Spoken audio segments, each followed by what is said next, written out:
Bismillahirrohmanirrohim. Assalamualaikum warahmatullahi wabarakatuh. Salam sejahtera untuk kita semua dan selamat pagi. Pertama-tama, saya ingin memperkenalkan diri saya. Nama saya adalah Nur Safitra M.Sos MAP, salah satu dosen tetap Universitas Pepabri Makassar. NIDN saya 0926029502. Saya adalah salah satu dosen Fakultas Ilmu Administrasi pada program studi Ilmu Administrasi Negara.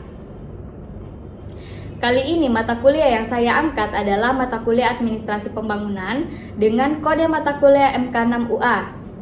Adapun mata kuliah Administrasi Pembangunan merupakan mata kuliah dengan rumpun ilmu mata kuliah Ilmu Administrasi dan merupakan salah satu mata kuliah wajib.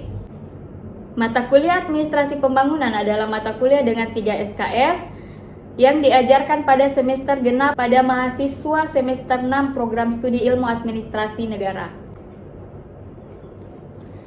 Adapun capaian pembelajaran atau CPL Prodi yang dibebankan pada mata kuliah Administrasi Pembangunan ada 5. CPL yang pertama berkaitan dengan sikap, menerapkan etika akademik, profesionalisme, dan integritas di bidang masing-masing. CPL yang kedua berkaitan dengan pengetahuan, mengetahui konsep perkembangan dan praktek administrasi pembangunan.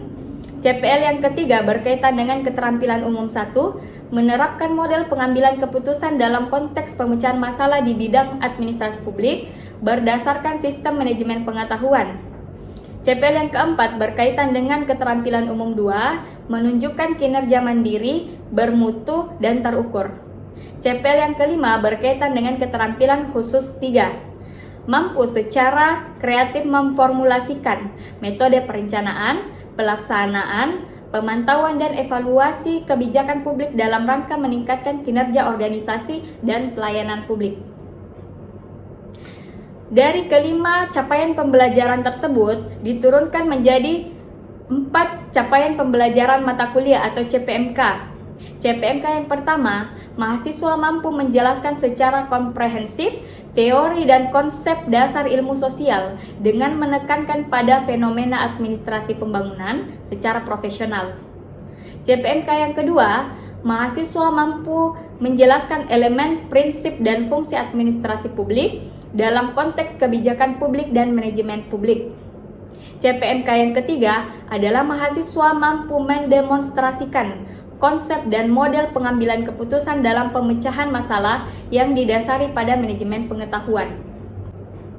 CPMK yang keempat adalah mahasiswa mampu mengaplikasikan metode perencanaan, pelaksanaan, pemantauan, dan evaluasi kebijakan publik untuk meningkatkan kinerja organisasi dan pelayanan publik.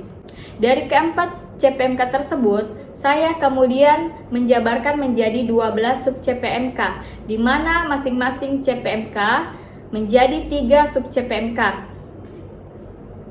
Sub CPMK yang pertama, mahasiswa mampu menganalisis batasan atau ruang lingkup administrasi pembangunan. Yang kedua, mahasiswa mampu menggali latar belakang atau sejarah administrasi pembangunan. Yang ketiga adalah mahasiswa mampu mengemukakan konsep dasar administrasi pembangunan. Sub CPMK yang kedua, saya jabarkan menjadi 3 sub CPMK.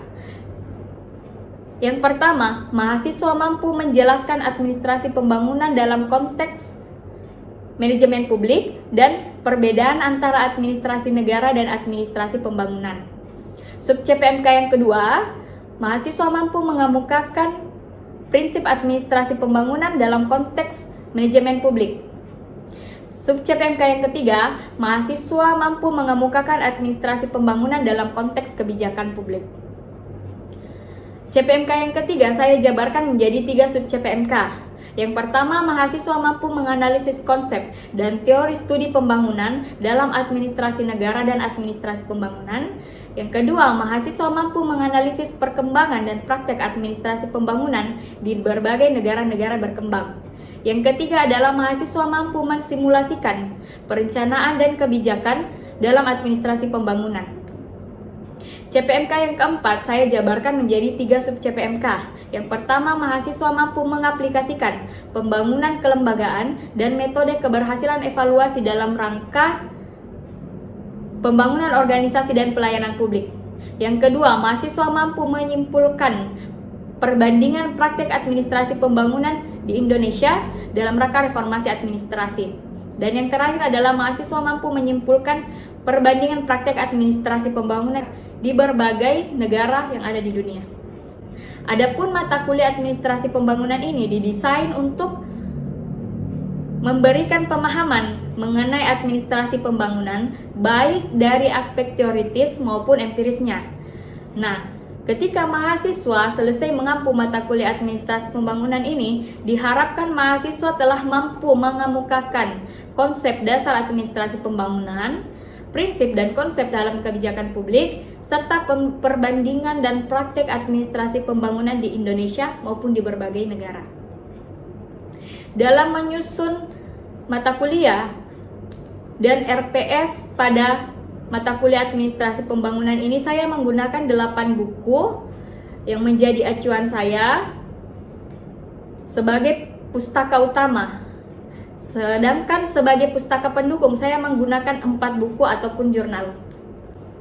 Mata kuliah administrasi pembangunan yang saya ajarkan sesuai dengan RPS mata kuliah administrasi pembangunan yang telah saya susun mulai dari minggu pertama sampai minggu ke-16, diselingi dengan UTS dan UAS.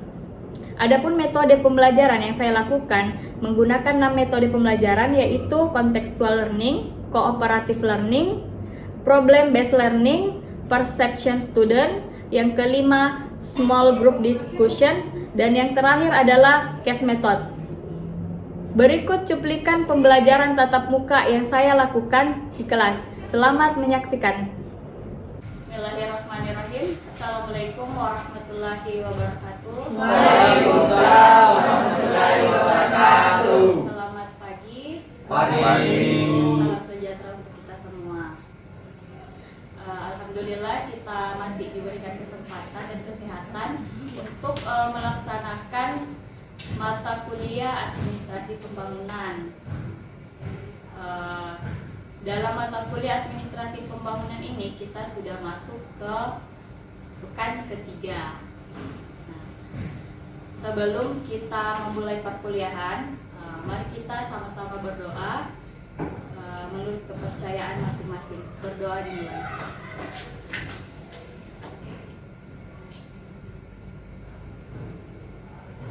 Berdoa selesai. Mata kuliah administrasi pembangunan ini kita minggu lalu sudah masuk ya, pekan pertama dan kedua. Pertama-tama saya ingin absen dulu. Ketua kelasnya Negra bisa tolong dibantu absen teman-temannya, berapa yang hadir dan berapa yang tidak hadir. Silakan. Bisa dilaporkan. Baik, izin Bu, mahasiswa yang hadir hari ini 16 orang, izin 2 dan salah satunya saya. Oke, jadi yang hadir di ruangan ini ada 16 orang ya, yang akan mengikuti mata kuliah administrasi pembangunan ini sampai di akhir materi. Oke, ada yang bisa mereview materi minggu lalu? Oke, silakan. Jadi minggu lalu kita membahas tentang sejarah administrasi pembangunan, di mana ada perang dunia kedua, yaitu perang Eropa dan perang Asia. Perang dunia dua ada negara baru, terus ada bantuan dari bidang politik, ekonomi, dan teknik dari Sekretaris Amerika Serikat, terus timbul Mars Plan. Mars Plan ada 3, yaitu di bidang politik, ekonomi, dan teknik. Di bidang politik ada memperluas lingkaran baru, di bidang ekonomi ada pinjaman atau hutang, dan di bidang teknik ada membangun institusi pendidikan atau keilmuan dalam ilmu administrasi pembangunan. Itu materi minggu lalu ya. Jadi kita belajar tentang sejarah administrasi pembangunan. Saya review kembali mulai dari Perang Dunia Kedua, kemudian timbulnya teori Marshall Plan. Nah, itu menjadi cikal bakal kita pembelajaran kita hari ini, yaitu administrasi pembangunan. Oke, sebelum masuk materi, saya ingin bertanya, apakah kalian sehat-sehat hari ini? Alhamdulillah. Jadi semuanya dalam keadaan sehat ya, untuk kita bisa belajar dengan baik. Oke. Nah, ini adalah gambaran umum administrasi pembangunan. Kita masuk ke dalam definisi administrasi sebelum kita masuk ke administrasi pembangunan. Jadi kita menjelaskan tentang konsep gambaran umum administrasi. Mulai dari induk administrasi pembangunan, yaitu dari administrasi kepada manajemen, masuk kepada kepemimpinan dan pengambilan keputusan sampai kepada human relation atau hubungan manusia. Oke, apa yang disebut dengan administrasi?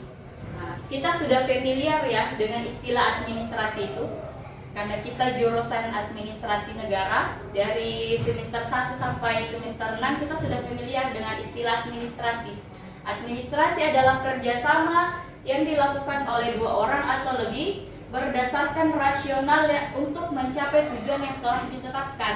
Jadi, poinnya adalah ada 2 orang atau lebih yang saling bekerja sama untuk mencapai tujuan. Nah, itu adalah definisi umum administrasi. Oke, paham ya?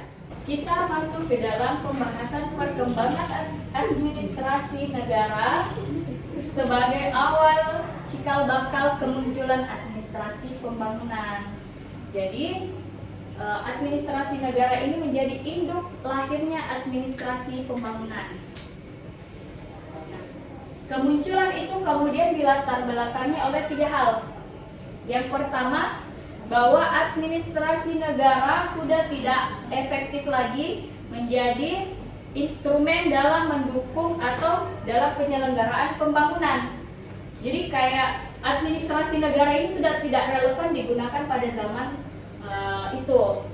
Nah, kemudian alasan yang kedua, bahwa administrasi negara berkembang di negara-negara yang sudah mapan secara struktur, ekonomi, politik, budaya, sosial, dan sumber daya manusia. Jadi administrasi negara ini berkembangnya di negara maju, sehingga negara-negara berkembang itu sulit untuk harus masuk ke dalam sistem administrasi negara. Yang ketiga, alasannya adalah bahwa dibutuhkan pengembangan ilmu administrasi negara yang menjawab kasus-kasus pada negara yang berkembang. Jadi kasus-kasus yang ada pada negara berkembang itu sulit dijawab oleh studi kasus administrasi negara. Nah, 3 alasan ini menjadi cikal bakal administrasi pembangunan itu lahir. Itu secara teoritis. Nah, kita sudah bahas tentang cikal bakal, sejarah, ruang lingkup, awal adanya administrasi pembangunan. Kita masuk ke dalam konsep dasar, yaitu definisi. Definisi administrasi pembangunan, saya mengambil 3 definisi administrasi pembangunan. Nah, ada yang bisa jelaskan definisi administrasi pembangunan? Oke, Dimas, silakan. Administrasi pembangunan adalah seluruh usaha yang dilakukan oleh suatu masyarakat untuk memperbaiki tata kehidupan bangsa tersebut dalam rangka usaha pencapaian tujuan yang telah ditentukan sebelumnya. Oke, ini mengambil dari teori yang dikemukakan oleh Sondam Siagian pada tahun 1982. Dia mendefinisikan administrasi pembangunan itu adalah seluruh usaha yang dilakukan oleh suatu masyarakat untuk memperbaiki tata kehidupan bangsa dalam rangka usaha pencapaian tujuan. Jadi apa indikator penting yang bisa diambil dari definisi administrasi pembangunan? Ada tindakan masyarakat dan ada pencapaian tujuan. Lanjut, definisi kedua dari Kristiadi. Dia mendefinisikan administrasi pembangunan adalah administrasi negara yang mampu mendorong ke arah proses perubahan, pembaharuan, penyesuaian serta pendukung suatu perencanaan. Ada 3 aspek penting yang bisa diambil. Yang pertama, ada suatu hal yang mengatur, sistem mengatur. Kedua, ada pembaharuan. Ada pembaharuan di dalamnya. Dan yang ketiga, tujuannya untuk mendukung perencanaan. Oke, ini menurut JB Kristiadi. Nah, dalam administrasi pembangunan itu ada indikator penting yang menjadi landasan berjalannya suatu administrasi pembangunan yang baik. Itu ada 5. Kita bisa melihat sama-sama. Yang pertama itu ada man. Man itu adalah manusia. Manusia fungsinya di sini adalah mereka yang menggerakkan. Oke, yang kedua ada money, uang. Atau dalam pemerintahan kita sebut dengan penganggaran. Nah, dalam kebijakan apapun di dalam suatu negara itu butuh penganggaran. Yang ketiga itu ada material. Material itu atau bahan. Bahan yang digunakan dalam melaksanakan administrasi pembangunan. Nah, kita bisa lihat sama-sama ya. Itu adalah bagan 5M manajemen. Manajemen administrasi pembangunan yang digunakan dalam pendekatan manajemen administrasi pembangunan. Yang keempat ada metode, ada cara yang digunakan. Dan yang terakhir ada mesin atau alat yang digunakan. Ada metode, ada yang menjalankan, ada cara, kemudian ada alat yang digunakan. Nah, ini 5 metode yang digunakan dalam pendekatan administrasi pembangunan. Dan kelima-limanya ini harus ada. Ini menjadi hal yang penting yang harus ada di dalam administrasi pembangunan. Man yang menjalankan mesin, metode, dan mengalokasikan material dengan adanya money, penganggaran. Oke, bisa dipahami? Nah, apa yang dilakukan dengan 5M ini? Adalah aktivitas-aktivitas administrasi pembangunan. Aktivitas-aktivitas administrasi pembangunan yang akan dijalankan atau yang akan berjalan dalam administrasi pembangunan itu ada perencanaan, pengorganisasian, motivasi, dan pengawasan. Nah, kalau perencanaan itu rencana suatu hal yang akan dilaksanakan, ya. Suatu hal yang akan dilaksanakan dari administrasi pembangunan. Rencana suatu langkah awal yang telah direncanakan. Oke. Yang kedua itu ada pengorganisasian. Pengorganisasian ini mengelompokkan. Kita mengelompokkan, kita melakukan pengolahan, dan kita mengorganisir semua sumber daya yang telah tersedia. Oke. Yang ketiga itu motivasi. Motivasi biasa berkaitan dengan dorongan. Apa yang menjadi dorongan kita melakukan sesuatu. Nah, dalam administrasi pembangunan ternyata aktivitas ketiga itu adalah motivasi. Ada dorongan itu dilakukan. Kenapa itu dilakukan? Karena untuk menentukan kebutuhan-kebutuhan. Dan yang terakhir itu adalah pengawasan. Dalam aktivitas apapun yang dilakukan, pengawasan menjadi tahap akhir. Nah, dari administrasi pembangunan. Nah, sampai di sini ada yang mau bertanya? Saya Bu. Oke, silakan perkenalkan namanya. Saya nama Andi Putri Bangtor. Saya ingin bertanya apa saja indikator yang ada dalam proses perencanaan. Oke, Suci. Jadi Suci bertanya tentang apa saja indikator yang harus ada di dalam suatu perencanaan. Nah, kalau kita berbicara tentang suatu perencanaan, rencana, apa yang harus ada? Tujuan, ada sasaran, ada langkah-langkah yang harus dilaksanakan. Nah, ketika kita mengambil suatu contoh, kita mengambil suatu kebijakan. Ketika pemerintah meramu suatu kebijakan itu ada rencana, ada visi misi, ada tujuan yang ingin dicapai. Oke, jadi ketika kita berbicara tentang perencanaan, segala sesuatu yang berkaitan dengan hal untuk perencanaan ke depannya, bagaimana tujuan yang ingin dilakukan atau tujuan yang ingin didapatkan dari suatu kebijakan ataupun suatu kegiatan, itu ada rencana, sasaran, tujuan, hasil akhir yang diinginkan, bagaimana mengorganisasikan sumber daya yang telah ada kebijakan. Nah, semua itu masuk ke dalam indikator perencanaan. Oke, paham? Suci? Yang lain paham? Ya, Bu. Ada yang mau ditanyakan? Saya Bu, Ya. langkah-langkah apa yang ditempuh pemerintah agar administrasi pembangunan berjalan dengan baik? Saya jelaskan sedikit. Nah, bagaimana suatu perencanaan atau suatu administrasi pembangunan itu dapat berjalan dengan baik, yaitu dengan melaksanakan aktivitas-aktivitas ini dengan baik. Suatu tahapan aktivitas-aktivitas yang dilaksanakan dengan baik, maka bisa dipastikan ketika semuanya berjalan dengan sesuai apa yang telah direncanakan, maka hasil akhir pun mungkin sesuai dengan apa yang diharapkan. Misalnya dari pertama ini perencanaan. Nah, perencanaan ini di atas kita sudah memetakan, pemerintah misalnya, bagaimana administrasi pembangunan ini berjalan dengan baik. Dari segi pemerintahan itu kita telah memetakan apa tujuan akhirnya, apa sasarannya, bagaimana jangka waktu yang diinginkan. Oke, yang kedua kita masuk ke pengarahan sumber daya manusia. Ada dana di situ, ada sumber daya manusia, ada sumber daya alam, ada teknologi yang digunakan, ada organisasi yang kemudian dikelola dengan baik. Oke. Yang ketiga itu ada menggerakkan partisipasi masyarakat.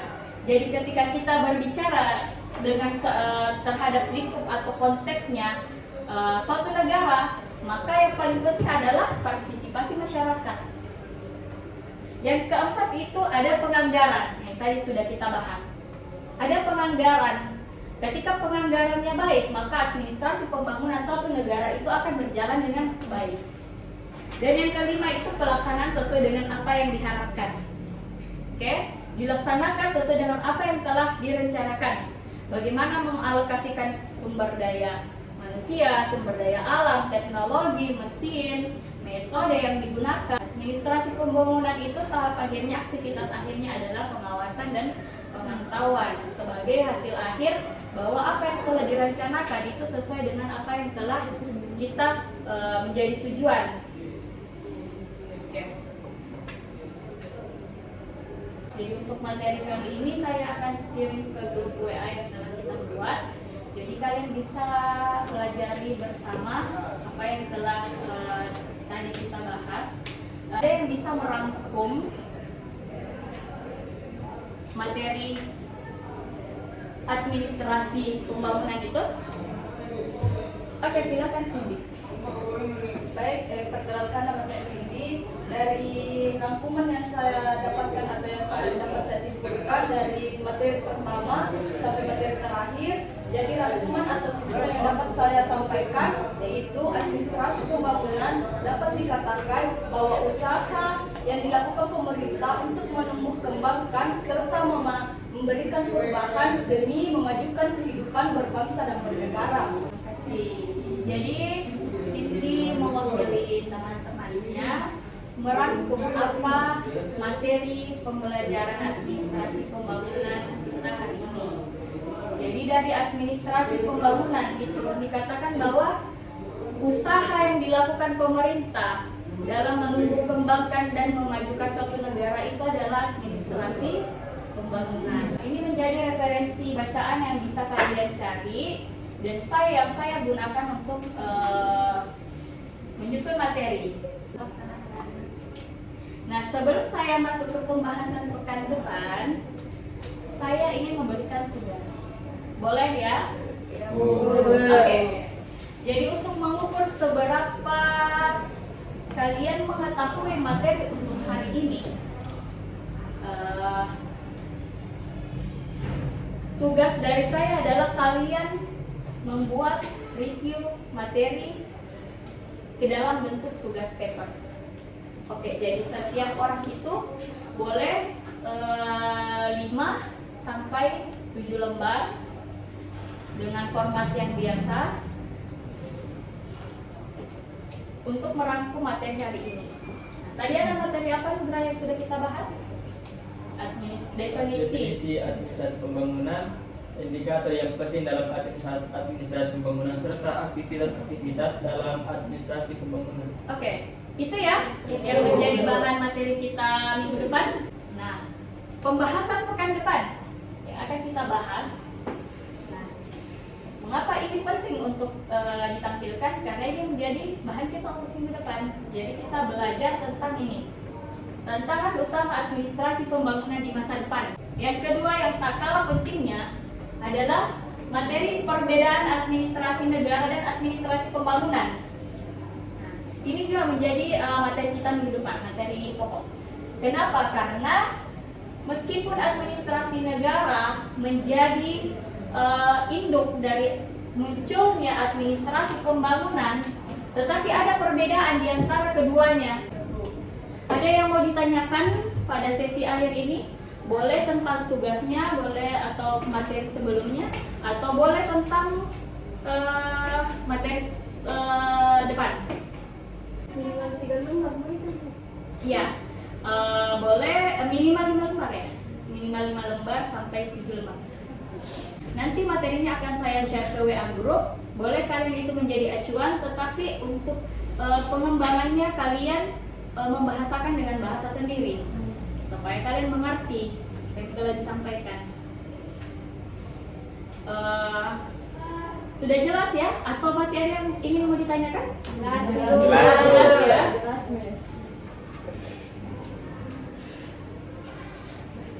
Oke, kalau sudah jelas, saya kira cukup ya materi kita hari ini. Oke, kita sampai pada sesi akhir. Tugasnya sudah,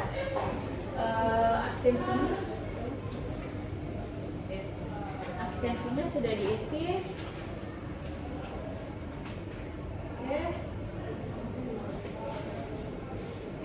Materinya akan saya share ke WA group ya nanti. Kita pembelajaran sama-sama. Saya kira cukup untuk hari ini. Terima kasih peserta mata kuliah Administrasi Negara semester 6 hari ini yang telah hadir di ruangan ini. Saya mengucapkan banyak terima kasih. Sekian dan terima kasih. Assalamualaikum warahmatullahi wabarakatuh. Waalaikumsalam warahmatullahi wabarakatuh.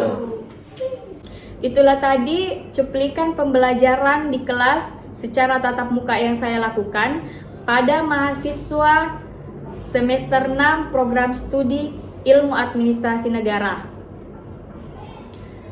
Pada kesempatan ini, saya ingin mengucapkan banyak terima kasih kepada tim penilai dan panitia Sardos tahun 2024, kepada rekan teman sejawat dosen dan mahasiswa. Sekian dan terima kasih. Assalamualaikum warahmatullahi wabarakatuh.